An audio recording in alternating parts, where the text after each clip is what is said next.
everyone, I'm Carrie Pachinko, And I'm Tim O'Connor. and we are on the strategic partnership team here at Microsoft PromoteIQ.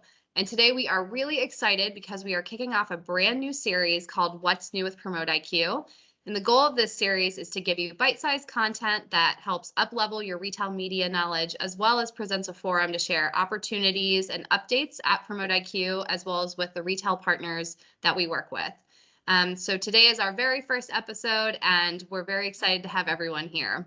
Carrie, I need to stop you right there because all I can focus on is this giant piece of Jimi Hendrix artwork behind you.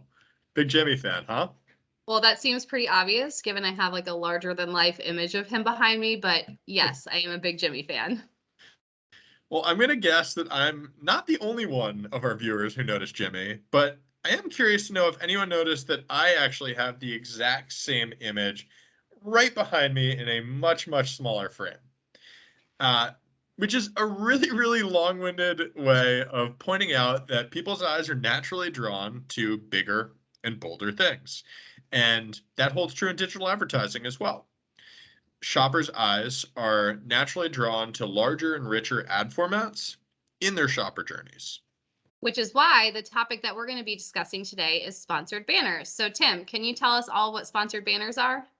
Sure thing, Carrie. Sponsored banners are a larger display ad that allows advertisers to prominently promote their brand on a retailer's website.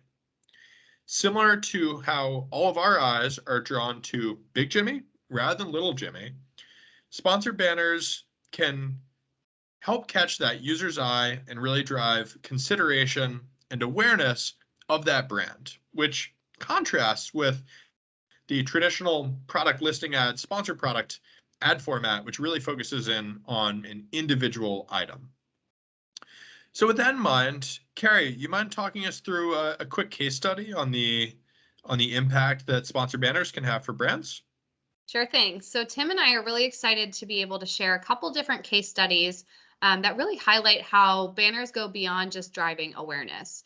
So, what we saw in this particular scenario is that there was actually a 2.4x ROAS lift when banners were running at the same time as sponsored products versus when sponsored products were just running as a standalone tactic.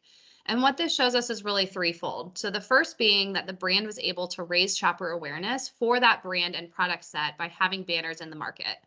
The second being that sponsored product placements benefited from having this banner live and being able to drive more shoppers to see those overall placements.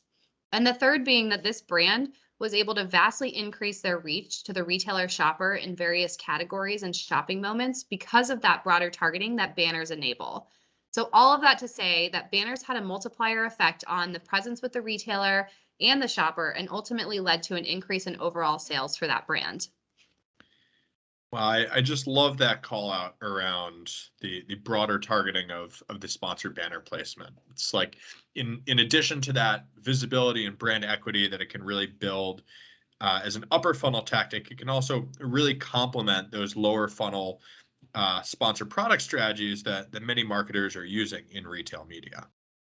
Exactly. So, Tim, why don't we switch gears and you cover the case study that you wanted to reference? Awesome. With the calendar now turned to 2022, we thought a quick postmortem on the holidays might be interesting for our viewers. So we recognize that in the holiday season, there's increased purchasing behavior, there's increased shopper volume, and most marketers see increased returns in this period, but can really struggle to quantify how effective they were in allocating their marketing funds across different partners and different placements. With one of our retailers, we looked to address that latter question by evaluating the ROAS of sponsored product placements versus those who also participated in banners. And what we saw was that while sponsored product advertisers saw a 38% lift in their ROAS during the holiday season versus the off-peak periods, banner advertisers actually saw a 72% higher ROAS in the same periods, almost double that of the sponsored product advertisers set. What this tells us is that shoppers can be overwhelmed by the options available to them, and breaking through the clutter during these key moments is really, really hard.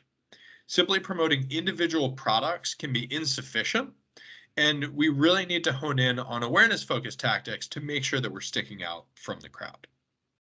So hopefully in this short amount of time, everyone feels a bit more knowledgeable on different ways you can think about adding banners into your marketing mix and the benefits that they can drive. As a brief recap, there are three main takeaways that we'd love to leave you with for on-site sponsor banners. First, sponsor banners are an incredibly important upper funnel tactic in a retail media marketing mix. Two, while they drive awareness, that's not all they do. Multiple studies have shown that they drive a meaningful ROAS lift and can really help our sponsored product placements. And lastly, these are critical for breaking through the noise during these key seasonal moments. And that's your What's New at PromoteIQ for today. If you enjoyed this video and want to see more like it, give us a follow on LinkedIn. And if you have any ideas for topics that you want to hear from us, feel free to reach out to us directly and share your thoughts via the emails on the screen. We look forward to seeing you all during the next What's New at PromoteIQ.